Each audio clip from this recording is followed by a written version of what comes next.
The physician drops his leather bag on the floor. Metal clicks against stone. Flavia flinches. She stands against the wall. She is barefoot. The marble floor is ice cold. She tries to step back. She can't. An older woman grips her arm. The fingers dig in. They leave bruises. The grip is a message. Stay. Do not move. There are 6 other people in the room. They are not guests. They are witnesses. They are staring at her. They are waiting for her to take off her clothes. In the center of the room, a dark cloth covers a wooden shape. It stands 4 feet tall. Flavia stops breathing. She looks at the physician. She looks at the metal instruments. She looks at her husband. He is not looking at her face. He is looking at the clock. He is waiting for the procedure to begin. This is not a torture chamber. This is not a prison cell. This is a wedding, and Flavia Tersa is the bride. Forget the romantic movies. Forget the white dresses. Forget the kiss. Rome did not hide this ritual. They celebrated it. Tonight, I will open the files they tried to burn. You think you know history? You don't. Let's open the historical archives. The nightmare starts in the morning. The sun is bright. The house is quiet. Flavia sits on a stool. She is 18 years old. Her mother stands behind her. She is brushing Flavia's hair. She separates the hair into 6 thick braids. This is the custom. She ties them with wool ribbons. Flavia looks in the mirror. Her mother's hands are shaking. Flavia sees a tear fall, then another. Her mother is crying. These are not happy tears. They are deep, ugly sobs. She tries to hide them. She covers her mouth. Flavia turns around. "What is it?" she asks. "What is wrong?" Her mother leans in close. She whispers, "Do not resist." The words hang in the air, whatever they require. Do not resist. It only makes it worse. Flavia frowns. She knows about the wedding night. She knows it will hurt. She expects pain. But this warning is different. This sounds like a sentence. Her mother wipes her face. She goes blank. She shuts down. She puts on the flame-colored veil. She becomes a Roman matron again. She leads Flavia to the door. The contract is signed. The sale is final. They step into the street. The noise hits them like a wave. Crowds line the road. They are cheering, but they are not singing love songs. Listen closely. The lyrics are filthy. They are obscene. They describe exactly what will happen to Flavia tonight. They use graphic words. They shout about her body. A young man yells a suggestion. It makes Flavia's face burn. She looks down. An old woman cackles. She throws a handful of hard walnuts. They hit Flavia's dress. Click, click. It is a blessing. It feels like an assault. Flavia walks faster. Her father walks ahead. He looks proud. He spent 3 years negotiating this deal. He checked the omens. He checked the sheep entrails. The gods said yes. The money was good. He doesn't look at Flavia. He looks at the man waiting at the end of the street. Marcus Petronius Rufus. He stands in his doorway. He is 43. He is a grain merchant. He is rich. He is useful. Flavia has met him 3 times. She does not know his favorite color. She does not know his laugh. It doesn't matter. Love is not the point. This is a property transfer. Like selling a cow. Like selling a farm. Flavia reaches the house. The door is covered in wool and leaves. 2 torches burn. Marcus steps forward. He does not smile. He grabs her. He lifts her off her feet. He carries her over the threshold. Tradition says it is bad luck to trip, but it looks like a capture. It looks like kidnapping. He walks into the house. He sets her down. The door slams shut behind them. The noise of the street cuts off. The silence is heavy. Flavia adjusts her veil. She looks up. She expects a dinner. She expects a bed. She sees the room. The atrium is full of people. Too many people. This is supposed to be private. It isn't. Flavia counts them. 1. An old woman in formal robes. This is the pronuba, the matron of honor. She is the enforcer. 2. A priest. His face is in the shadows. 3. 3 female slaves. They hold bowls of water. They hold clean rags. They look bored. 4. The physician. He is setting up his tools. He looks impatient. And 5. The statue. It is in the corner. It is covered by a black sheet. Flavia's heart hammers against her ribs. She looks at Marcus. What is this? She thinks. Who are these people? Marcus nods to the pronuba. The old woman steps forward. She takes Flavia's hands. Her grip is iron. She pulls Flavia toward the center. Welcome, she says. Her voice is dry. The sacred rites must now be completed. She points to the covered statue. You must greet the god, she says. You must ask his blessing. Flavia trembles. She reaches out. She grabs the corner of the dark cloth. The room goes silent. The physician watches. The husband watches. Flavia pulls the cloth down, and her blood runs cold. The wood is black. It is carved from old oak. It is polished smooth. It shines in the torchlight. This is not a rough stump. It has been touched by 1,000 hands. It has been touched by 1,000 brides. It stands waist high. The shape is unmistakable. It is anatomically precise. It is a phallus, but it is not a small charm. It is not a fertility amulet you wear on a necklace. It is a structure. It is a tool. Flavia stares at it. Her breath catches in her throat. The air in the room is thick. It smells of oil and unwashed wool. She looks at the pronuba. The old woman does not blink. She does not look away. She nods toward the wood. Mutunus tutunus, she whispers. The name sounds like a curse. This is the god of the first union. This is the god of the breaking. Flavia steps back. The pronuba steps forward. She puts her hand on Flavia's shoulder. She pushes down. Sit, she says. The command is simple. The implications are monstrous. This is the moment the history books skip. They tell you about the Senate. They tell you about the legions. They do not tell you about the bride straddling the wooden god, but the records exist. The church fathers tried to burn them. St. Augustine wrote about this. He was disgusted. He described the bride, mounting, the idol. Arnobius described the penetration. Lactantius said it was too shameful to even name. But tonight, we name it. Because Flavia has no choice. If she refuses, the marriage is void. If she runs, her father is ruined. The contract is cancelled. She becomes damaged goods. She becomes a liability in the family ledger. So she moves. She lifts the heavy layers of her dress. The fabric rustles. The sound is loud in the quiet room. She steps toward the dark wood. Her legs are shaking. She grips the sides of the statue. The wood is cold against her palms. She lowers herself. The pronuba guides her hips. She presses her down. Flavia closes her eyes. She feels the hard, polished surface. She holds her breath. She counts the seconds. 1, 2, 3. It is not just a touch. It is a surrender. It is a rehearsal. She is being trained. She is being broken. Look at the witnesses. Look at Marcus. He is leaning against the wall. He is not looking at Flavia with lust. He is checking the procedure. He is like a bank manager watching a signature. Is the form complete? Is the ritual valid? Is the property secured? This is the system. In Rome, a woman is not a person. She is an asset. Marriage is conventio in manum. It means coming into the hand. It is a literal transfer of ownership. Before this moment, she belonged to her father. After tonight, she belongs to Marcus. But the transfer must be verified. You don't buy a horse without checking its teeth. You don't buy a farm without walking the boundaries. You don't take a wife without testing the goods. The statue is step 1. It breaks the will. It shatters the modesty. It tells the girl, your body is not yours. It is ours.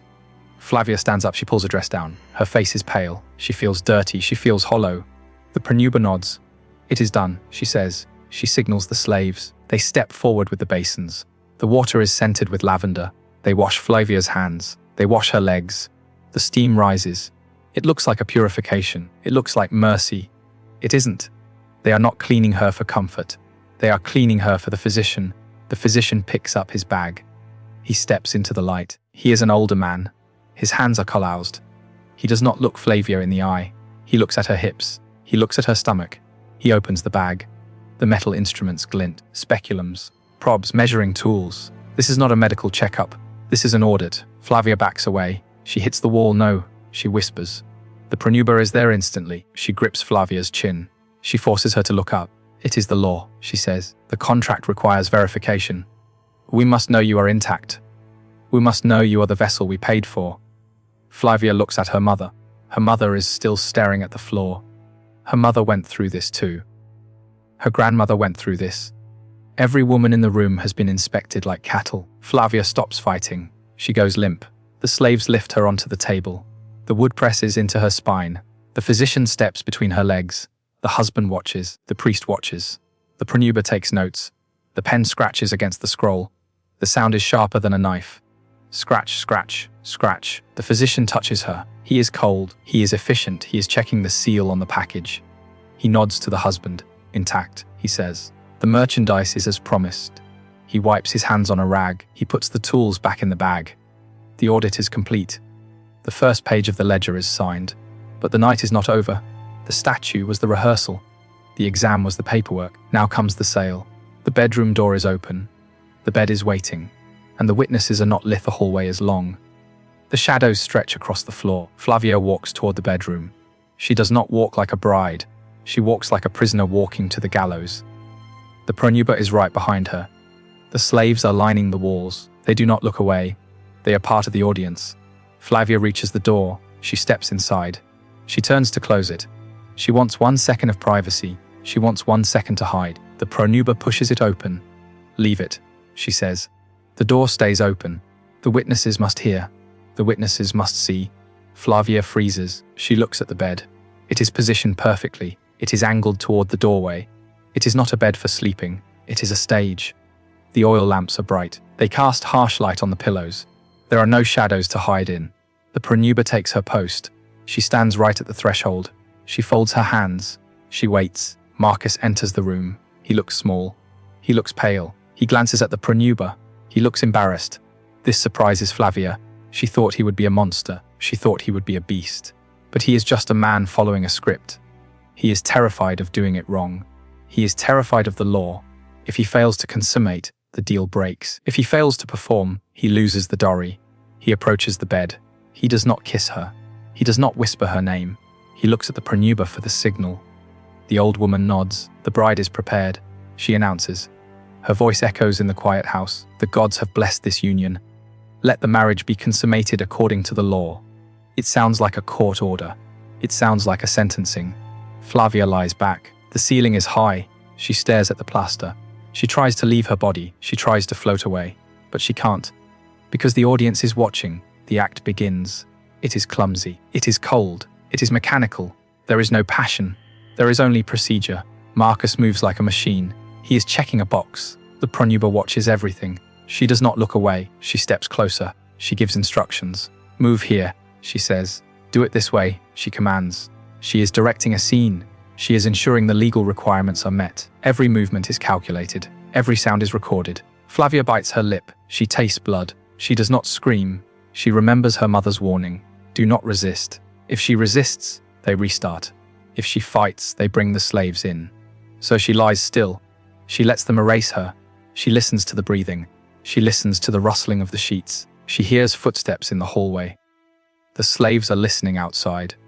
The priest is listening. They are waiting for the confirmation. They are waiting for the proof. This goes on for hours. It feels like years. The lamps burn low. The air gets heavy. Finally, Marcus stops. He collapses. He is sweating. He looks relieved, not satisfied. Relieved. The contract is fulfilled. He rolls away. He does not hold her. He gets up. He adjusts his robe. He looks at the pronuba. It is finished, he says. The pronuba nods. She steps into the room. She walks to the bed. She looks at Flavia. She looks at the sheets. She is looking for blood. She needs physical evidence. She needs the ink for the contract. She spots it. A small stain. Verified, she says. She turns to the door. She calls out to the hallway. The deed is done. The seal is broken. The property is transferred. There is a murmur in the hallway. The witnesses are satisfied.